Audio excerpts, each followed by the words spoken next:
Well, Uber destroyed themselves between shared rides, the super long pickups lately, the increase. Lately, Uber came out and increased their rates on the passenger side, if you haven't noticed already. If you're a passenger and you use Uber, you'll probably notice the rates went up a little bit. I don't think Lyft did yet. But the problem is, we all know Lyft is a copycat. But as of today, I noticed everybody was taking Lyft. I was asking people, I was like, do you use both apps? And a lot of them were like, yeah, Uber seems like it's extremely high today. And everybody was taking Lyft. So I was getting back-to-back rides today.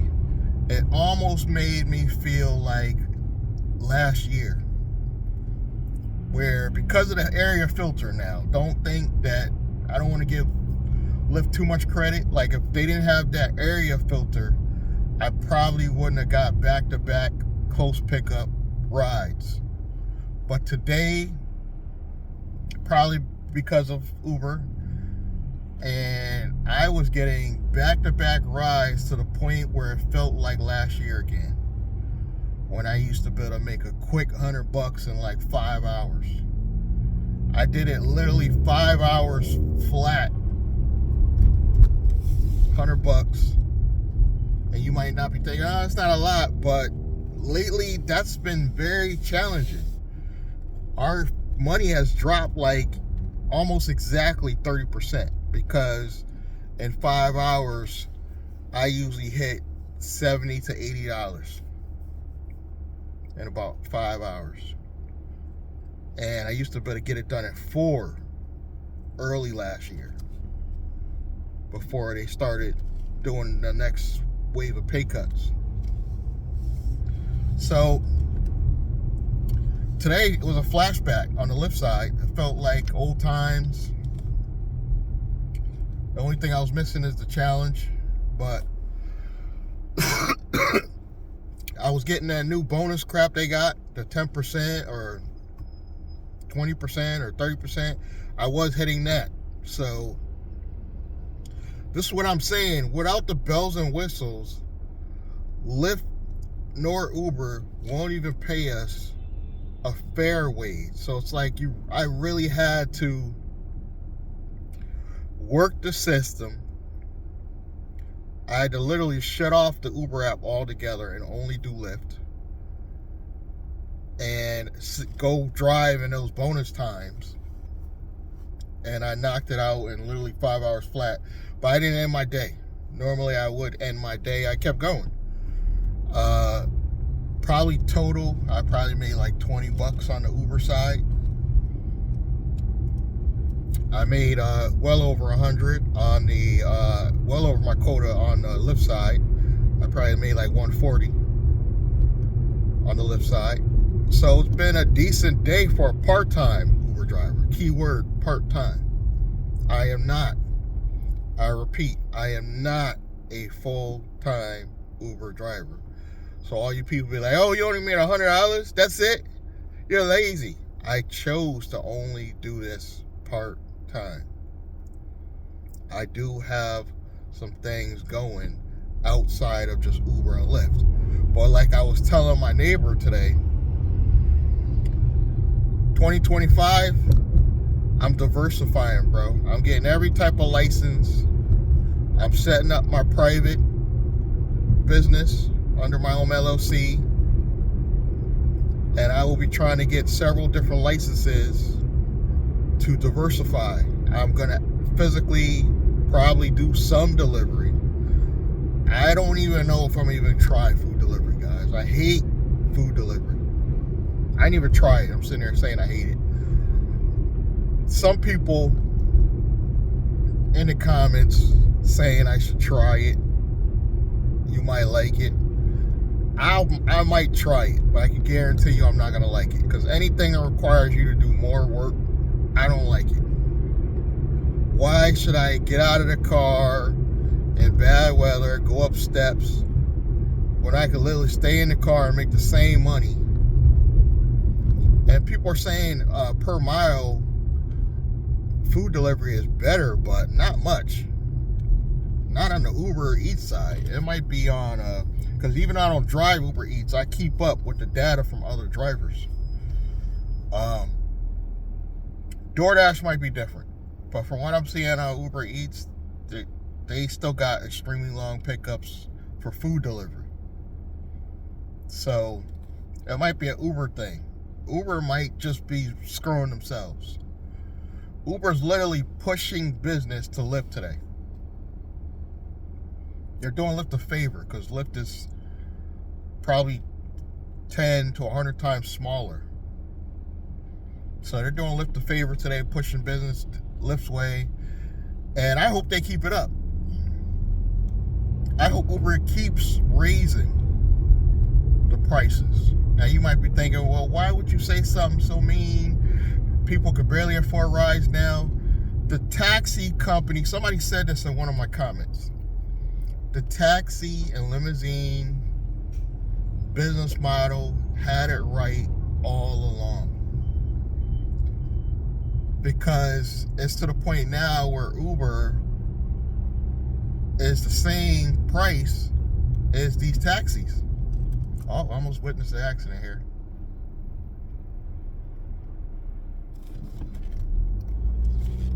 These people are driving crazy today. This is why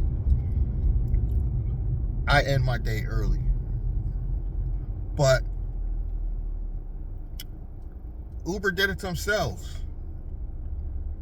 You know, raising the rates. I hope they keep doing it because it's making it easy to convert these people. People are asking me, do you do rides on the side? Like, they're asking me, can I give you my number? Because this is ridiculous. I can't afford to keep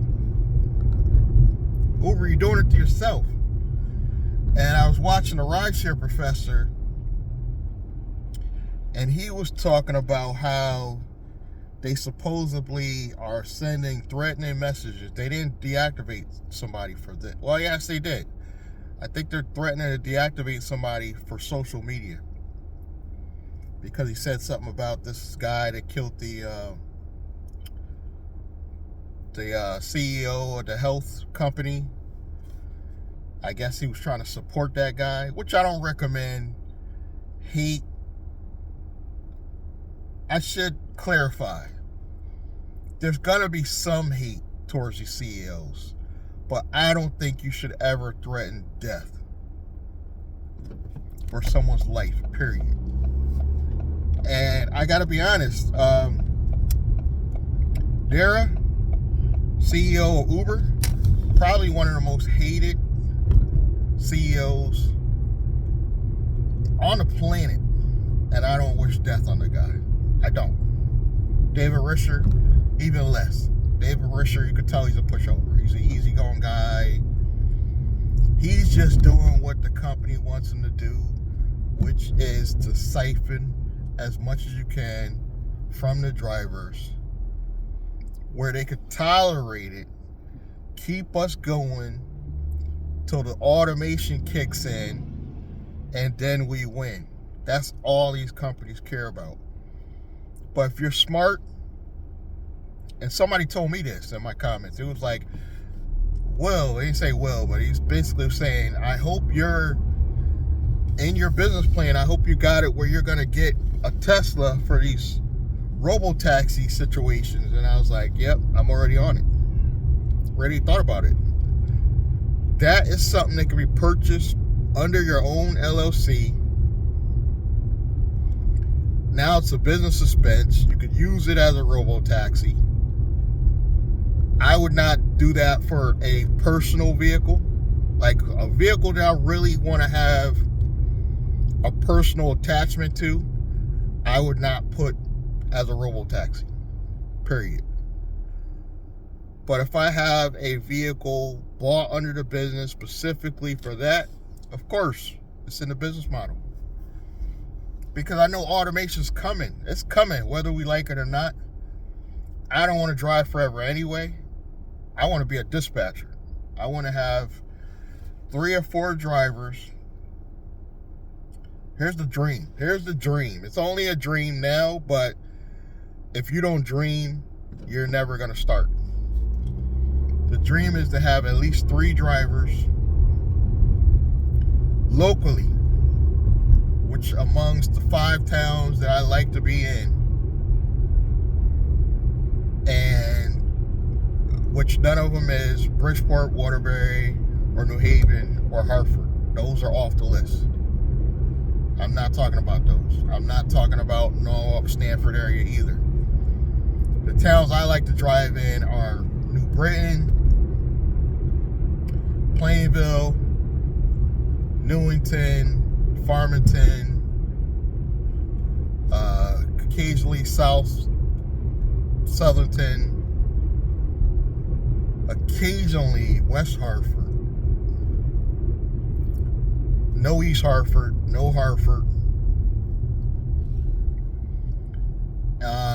The smaller towns up this way. Dodge Hartford as much as I can, which is hard because, I'm near that town. Airport to Windsor, I don't even go to Bradley anymore because Lyft rarely takes me out there, and Uber doesn't want to pay anything to go to the airport anymore. Go figure. So I haven't gone to Bradley in a while. I used to do Bradley airports all the time.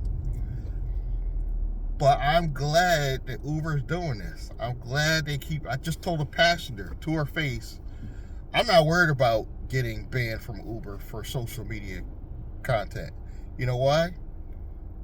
Because they pay me so little.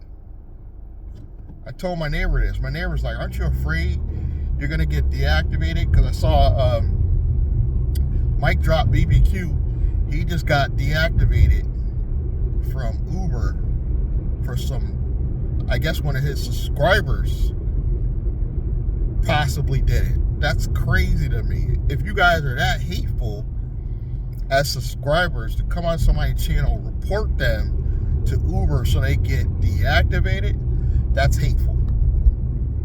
That's really hateful. And I believe them. I believe there's people that hateful that they don't want to see you win. Some people just don't want to see you win. They just don't. They don't want to see you successful. They don't want to see you making more money than them. And then they're the ones that are paying attention. They're listening closely because they also want to go private, build their own business, build their own corporate credit for their business so they could go on and do other things. You can have 2 different business models, 3 different business models. You could build up your LLC or your company while you're doing gig work. Build up your business and corporate credit. Purchase vehicles to rent out to drivers, or you could hire drivers directly under your company, under your brand, pay them out like a fleet business model. But now even the fleet thing through Uber is looking iffy, so I would probably consider getting your own software for that. I would keep Uber and Lyft on the back burner, but not rely on them. Start getting several different licenses and some of these other app companies, because a lot of you mentioned it in the comments. There's other apps besides Uber and Lyft. You're absolutely right. I'm thinking about signing up for, even though I don't like delivery, I'm going to start signing up for delivery apps. Try them out. I'll probably do it, talk about them on the channel, because I'm diversifying next year. This is the end of Uber as we know it, because this has got to stop. The low pay has got to stop.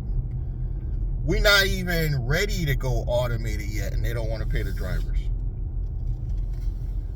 We're not even close yet. I could see if we were hitting 20, 30,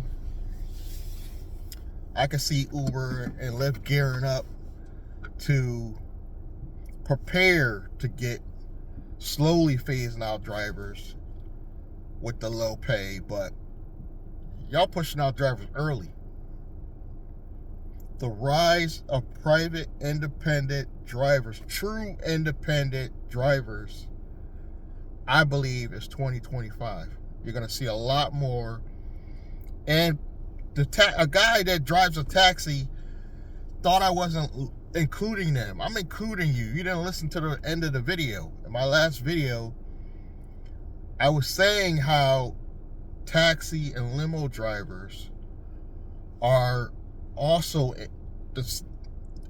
they're our brothers. They're not our enemy. So I will be getting licensed to be taxi limousine service as well. Because people are like, yeah, taxis had it right all along. I agree. Because Uber and Lyft rates are just as high as taxis now. Even playing field. So that just makes it easier again to go private. And as far as I know, it's not as hard here in Connecticut as, say, a New York. You don't have to go get a medallion. You're doing just basic taxi and delivery. I don't even think we need a license for the taxi delivery part. I think the limousine part, so you could take cash from your customers legally, I think that might be needed. But we'll find out. I'm going to go over all that on the channel. Every license I try out and apply for, you guys are going to hear about it on both channels. I'm probably going to talk about it on Nice Guy Driver and Bootsy Blandon. I'm going to be talking about it. So all you got to do is tune in, keep watching, and we're going to go over all of that. But I'm feeling positive. Keep it up, Uber.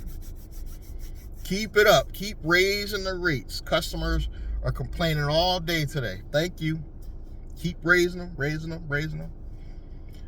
And I don't want the passengers, if you're a passenger, I don't want you to get comfortable with Lyft neither. Oh, my vision. I got sidetracked. This is the vision I want. 2 to 3 drivers.